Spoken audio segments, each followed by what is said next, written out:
Good morning everyone. आज हमारा topic है कॉन्फ्लिक्ट मैनेजमेंट। इससे पहले हमने डिस्कस किया था कॉन्फ्लिक्ट क्या होता है और किसी भी संगठन में या ऑर्गेनाइजेशन में कॉन्फ्लिक्ट पैदा होने के क्या रीजंस रहते हैं, क्या कारण रहते हैं, कौन कौन से फैक्टर्स हैं जिनके कारण संगठन में कॉन्फ्लिक्ट पैदा होता है। आज हम उसी कॉन्फ्लिक्ट को किस प्रकार से मैनेजमेंट या इंडिविजुअल्स किस प्रकार से उसको हैंडल कर सकते हैं, कौन कौन सी टेक्निक्स का या स्ट्रेटजीज़ का इस्तेमाल कर सकते हैं, उनके बारे में हम लोग डिस्कस करेंगे। तो कॉन्फ्लिक्ट, जैसे मैंने आपको पहले भी बताया है कि ऑर्गेनाइजेशंस में कॉन्फ्लिक्ट होना कोई एबनॉर्मल चीज़ नहीं है, ये एक नॉर्मल बात है। और कॉन्फ्लिक्ट पैदा हो जाना इतना हम ये नहीं कह सकते कि बहुत बड़ी समस्या है। कॉन्फ्लिक्ट पैदा होते रहते हैं। समस्या कब उत्पन्न होती है? जब उन कॉन्फ्लिक्ट्स को समय रहते हुए मैनेजमेंट द्वारा हैंडल नहीं किया जाता है, तब वो एक विकराल रूप धारण कर लेते हैं और वो उस संगठन की जो परफॉर्मेंस है उसको प्रभावित करना, एडवर्सली इफ़ेक्ट करना शुरू कर देते हैं। इसलिए कॉन्फ्लिक्ट को टाइम रहते हुए मैनेज कर लेना, अलग अलग स्ट्रेटजीज़ के माध्यम से, टेक्निक्स के माध्यम से उन कॉन्फ्लिक्ट्स को रिजॉल्व कर लेना बहुत ही महत्वपूर्ण है।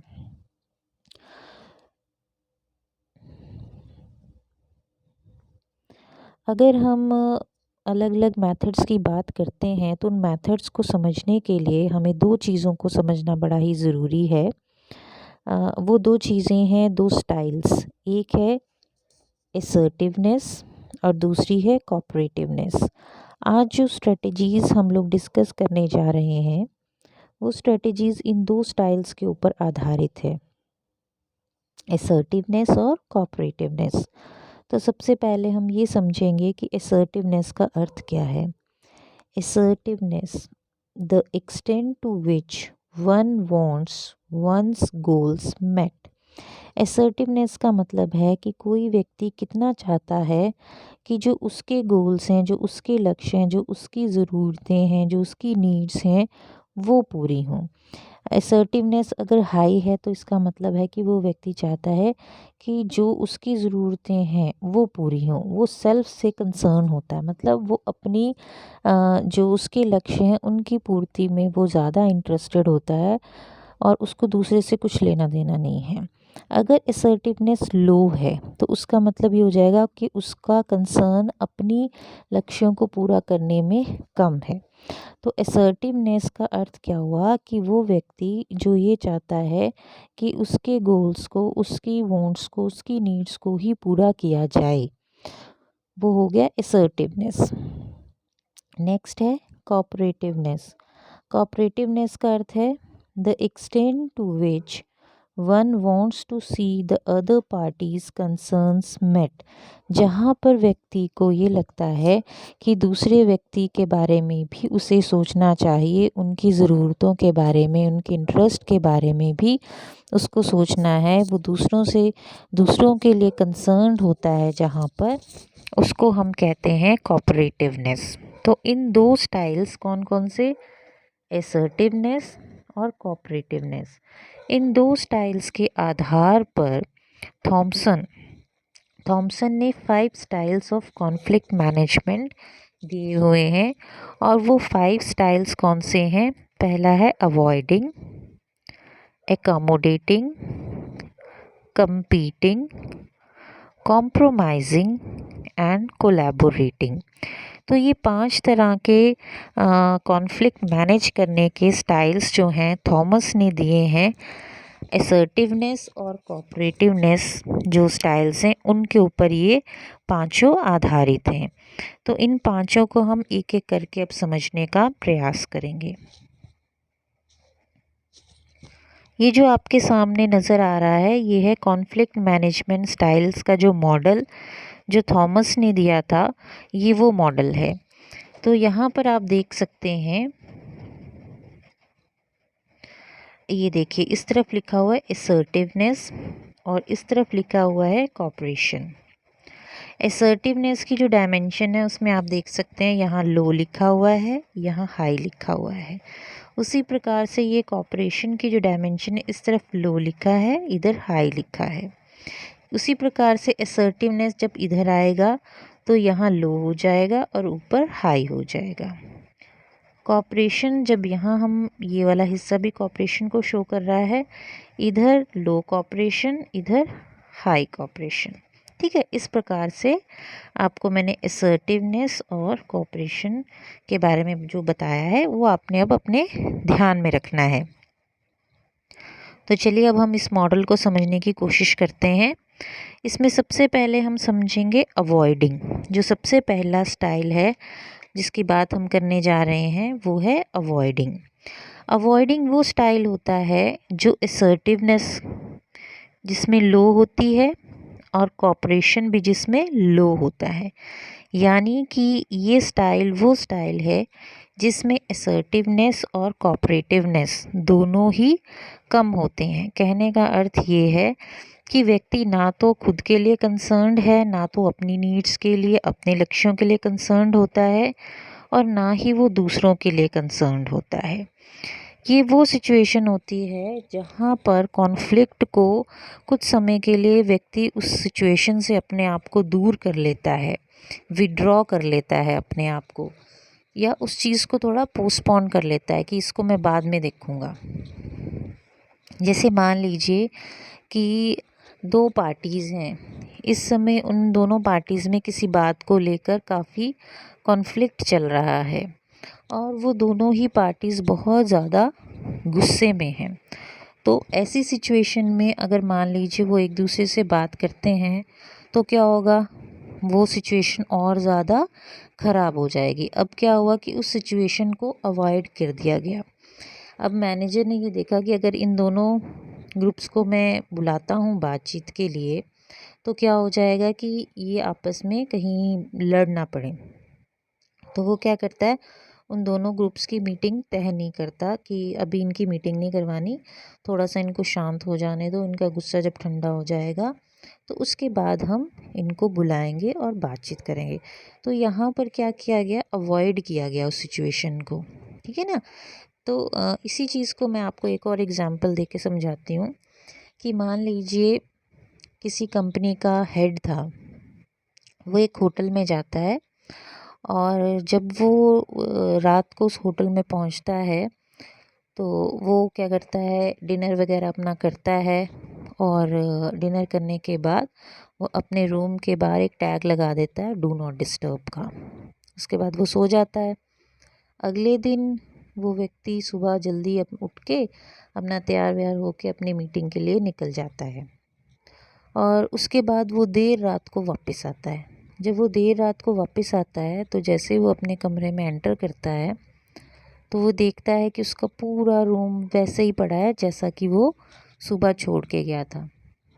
रात के जो जूठे बर्तन थे वो भी वहीं होते हैं, उसका जो बेड होता है वो भी किसी ने ठीक नहीं किया था और सामान इधर उधर वैसे ही बिखरा पड़ा है, सफाई नहीं हुई है। तो वो बहुत ज़्यादा गुस्सा हो जाता है और फिर वो व्यक्ति क्या करता है, गुस्से में ही रिसेप्शन पे चला जाता है और रिसेप्शन पे जाने के बाद वो उस वहाँ पर जो रिसेप्शन पे जो रिसेप्शनिस्ट होती है उससे खूब बहस करना शुरू कर देता है कि आपने मेरे रूम को साफ़ नहीं करवाया और आप लोगों को कोई एटिकेट्स नहीं है, मेरे रात के बर्तन वहीं पड़े हुए हैं, कोई आपने ध्यान नहीं दिया। तो वो रिसेप्शनिस्ट आगे से उस व्यक्ति को बोलती है, भाई सर आपके रूम के बाहर डू नॉट डिस्टर्ब का टैग लगा हुआ था जिसके कारण से हाउसकीपिंग का कोई भी व्यक्ति नहीं गया, किसी ने भी आपके रूम को खोल के नहीं देखा और सफाई नहीं की। तो इस बात को सुन के वो व्यक्ति और ज़्यादा गुस्सा हो जाता है, उसको बहुत गुस्सा आता है। वो कहता है इसका मतलब तो ये हुआ कि अगर मैं अंदर मर भी जाता तो आपको पता ही नहीं चलता। अब वो दोनों ही पार्टीज़ जो हैं, मतलब एक होगी वो व्यक्ति और एक होगी वो रिसेप्शनिस्ट, वो दोनों ही बहस करने लग पड़ते हैं। तो सिचुएशन और ज़्यादा ख़राब होने लगती है, मतलब एक कॉन्फ्लिक्टिंग सिचुएशन हो गई। तो इतने में क्या होता है, जो होटल का मैनेजर होता है वो आता है और वो उन दोनों लोगों को शांत कराने की कोशिश कैसे करता है, वो उस व्यक्ति को कहता है कि सर सॉरी, आपके लिए हमने दूसरा रूम सेट कर दिया है, आप वहाँ जाकर अपन जो है रहिए। वो व्यक्ति वहाँ चला जाता है। तो इसमें क्या हुआ, अब उस मैनेजर ने कि ये प्रॉब्लम कैसे स्टार्ट हुई, क्या इसके रीज़न्स हैं, इसमें वो व्यक्ति नहीं पड़ा, क्योंकि उसको पता था मैनेजर को कि अगर वो इस समय उन दोनों लोगों से कोई बातचीत करेगा तो सिचुएशन और ज़्यादा एग्रेसिव और ज़्यादा कॉन्फ्लिक्टिंग हो जाएगी।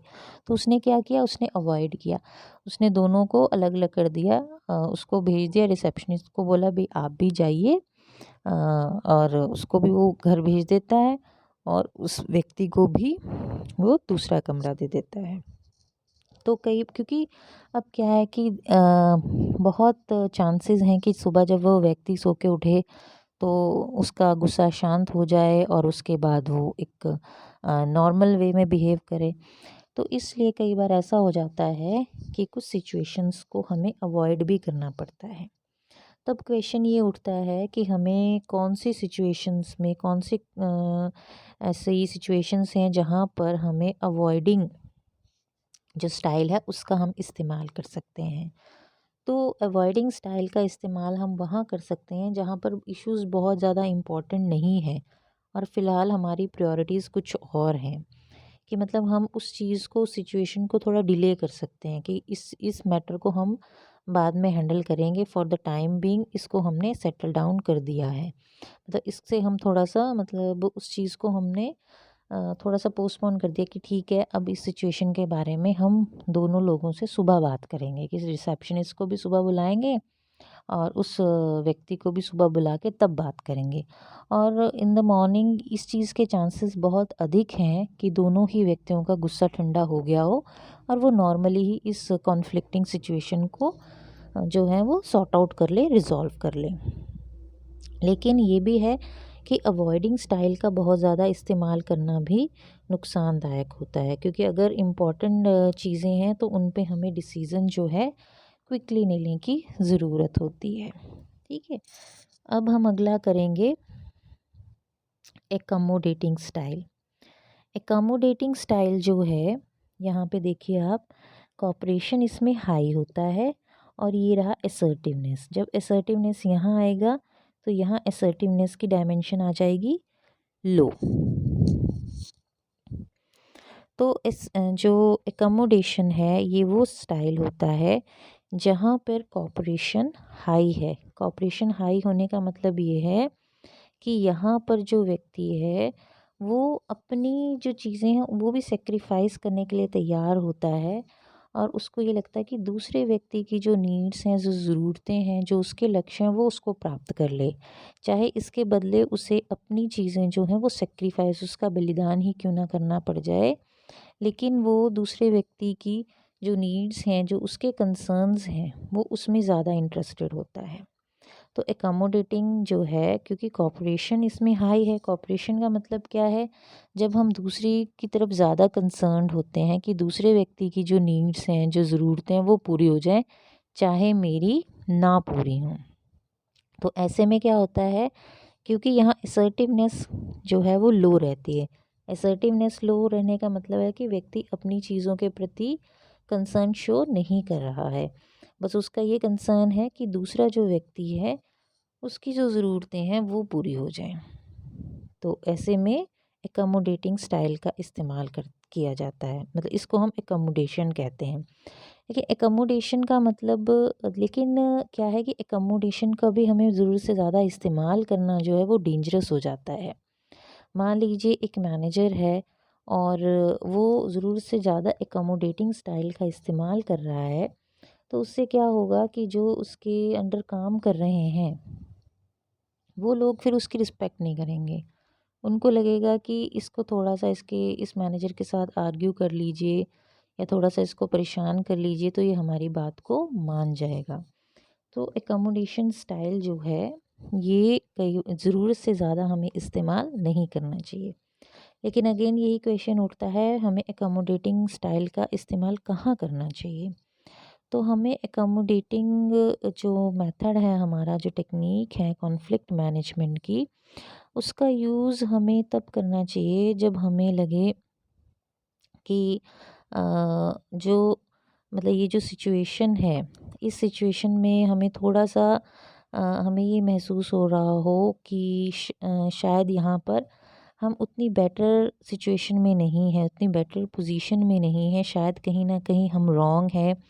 हमारे पास अपनी बात को मनवाने के वो लॉजिक्स, वो रीज़न्स हमारे पास नहीं हैं और दूसरा व्यक्ति जो है वो ज़्यादा स्ट्रॉन्ग पोज़ीशन में है, तो उस केस के बीच में अकोमोडेट करना जो है, अकोमोडेटिंग स्टाइल जो है उसका यूज़ किया जाता है।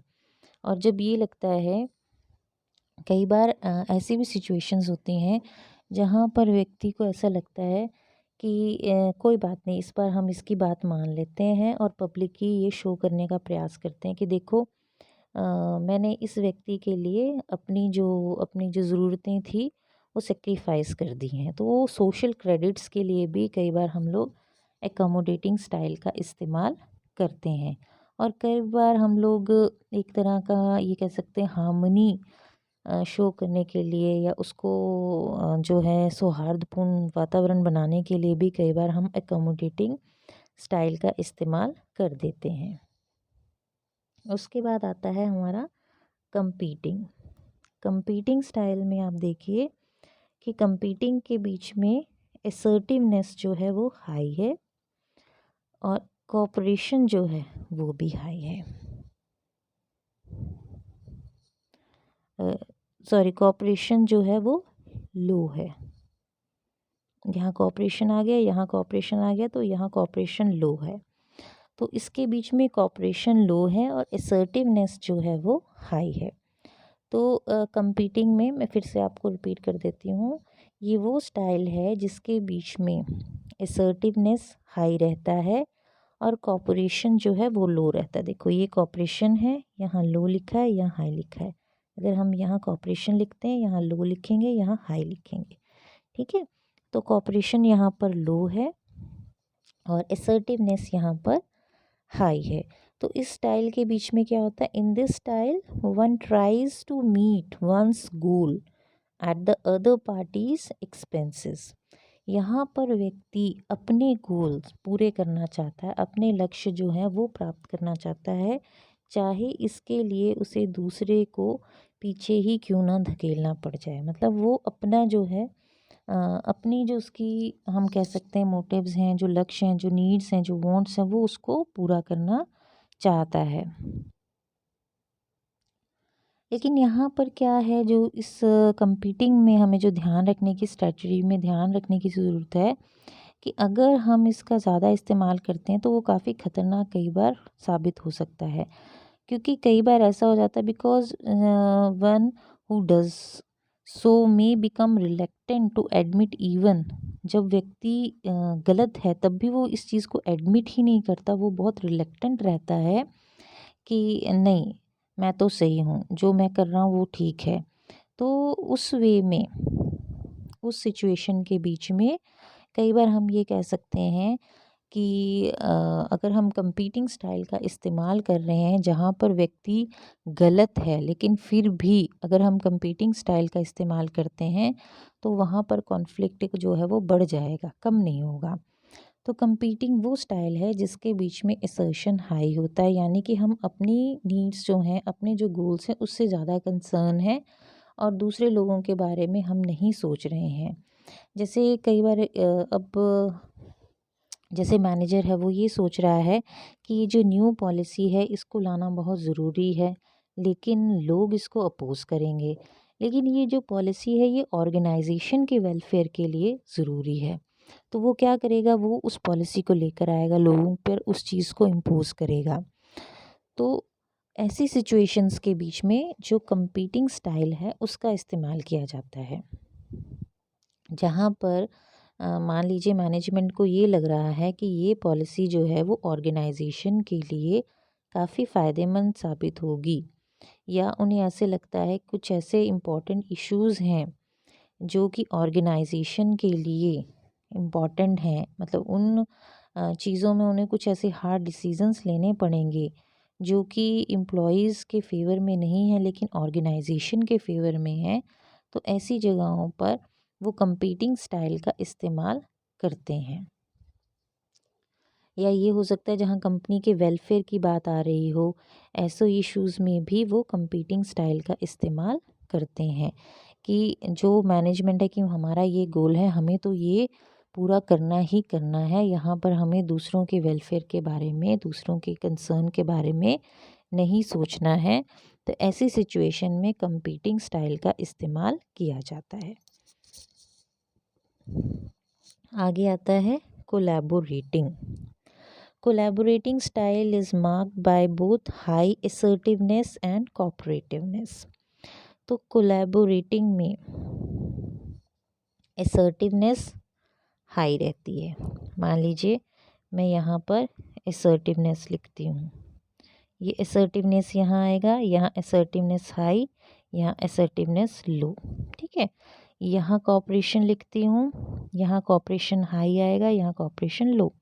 तो इस पॉइंट पे अगर हम बात करते हैं कोलैबोरेटिंग में, तो असर्टिवनेस भी हाई है और कोऑपरेटिवनेस भी हाई है, यानी कि दोनों ही चीज़ें यहाँ पर हाई हैं। यहाँ पर जो व्यक्ति है वो अपनी नीड्स को भी सेटिस्फाई करना चाहता है, यानी दोनों ही पार्टीज़ जो इन्वॉल्व हैं इस कॉन्फ्लिक्टिंग सिचुएशन में, मान लीजिए किसी बात पर दो पार्टीज़ में कॉन्फ्लिक्ट उत्पन्न हो जाता है, तो अब ये जो कोलैबोरेटिंग वाला स्टाइल है, ये स्टाइल क्या कहता है कि हाई असर्टिवनेस मतलब कि अपनी नीड्स को भी व्यक्ति पूरा करना चाहता है और दूसरी पार्टी की नीड्स को भी पूरा करना चाहता है, यानी वो उनके लिए भी कंसर्न है। तो असर्टिव भी है और कोऑपरेटिव भी है।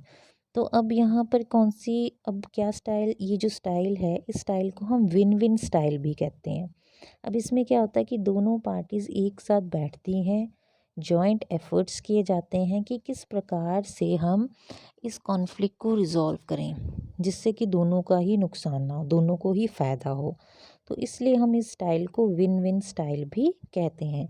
कहने का अर्थ ये है कि यहाँ पर दोनों ही जो ग्रुप्स हैं, दोनों ही जो पार्टीज़ हैं, वो अपने लिए भी कंसर्न्ड होती हैं, दूसरे के लिए भी कंसर्न्ड होती हैं। इसलिए वो दोनों एक साथ मिलकर उस कॉन्फ्लिक्ट को रिजॉल्व करने का प्रयास करती हैं। इसीलिए इस स्टाइल को हम विन विन स्टाइल भी कहते हैं। इसके बाद आता है आपका कॉम्प्रोमाइजिंग। कॉम्प्रोमाइजिंग अब आप देख सकते हो मिड में आ रहा है, मिड में आ रहा है ना, असर्टिवनेस के भी मिड में आ रहा है और कॉपरेशन के मिड में वो आ रहा है। तो हम कह सकते हैं इसको इंटरमीडिएट है। The compromising style is intermediate, intermediate on both the assertive and cooperative dimensions. दोनों ही डायमेंशंस में वो इंटरमीडिएट है ना, देखिए बीच में आ रहा है, असर्टिवनेस के भी और कोऑपरेशन के भी बीच में आ रहा है। यहाँ पर क्या है, इस स्टाइल को हम गिव एंड टेक पॉलिसी भी कहते हैं कि थोड़ा हम छोड़ देते हैं दूसरी पार्टी के लिए, थोड़ा वो हमारे लिए छोड़ देंगे, यानी कि थोड़ा हम उनको देंगे, कुछ हम उनको देंगे, कुछ वो हमें देंगे। तो एक गिव एंड टेक जो इस स्टाइल को हम कहते हैं। तो यहाँ पे हम ये कह सकते हैं कि कॉम्प्रोमाइज़ हो जाता है कि जहाँ पर ये कहा जाता है कि ठीक है, कुछ आपकी मान ली जाती है, कुछ हमारी मान ली जाती है।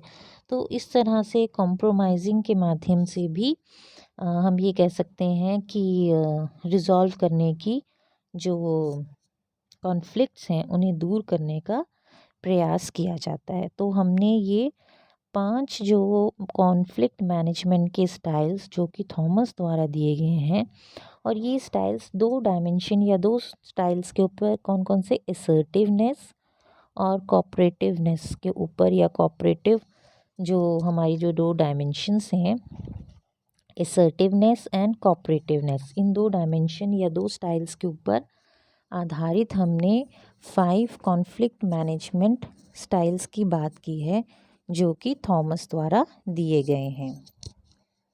तो आई होप कि आपको ये समझ आ गए होंगे। तो इसी के साथ हम अपना ये लेक्चर जो है यहीं पे एंड करते हैं। तो thank you very much students.